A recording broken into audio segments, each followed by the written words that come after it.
Okay, welcome back mga scalper. Another technical analysis for BTC.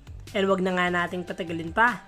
Daily time frame is nag-close ng big red candle and average yung volume.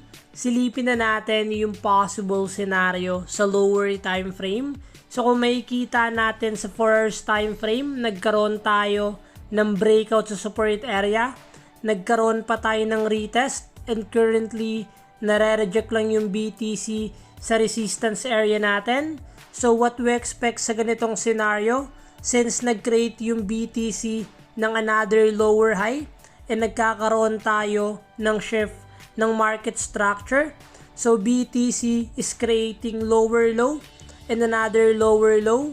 So what we expect sa ganitong scenario, the moment na basagin ni BTC yung resistance area natin, possible magkaroon ulit tayo ng uptrend but without breaking this previous lower high, ma-reject and mag-create lang ulit ng another lower high, possible na mag-continue pa din yung downtrend momentum.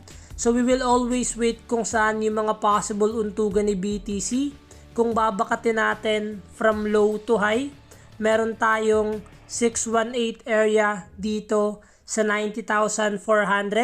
So if may sasalo dito sa area na to, it's good news for BTC. But the moment na basagin ni BTC to, possible na magkaroon pa tayo ng malalim na retracement. So we will always wait na lang yung magiging reaction ni BTC. The moment na basagin nyo yung resistance area and pakitaan niya tayo ng volume, possible na magkaroon tayo ng uptrend. But the moment na magkaroon tayo ng rejection and to create another lower high, possible na mag-continue pa yung downtrend momentum.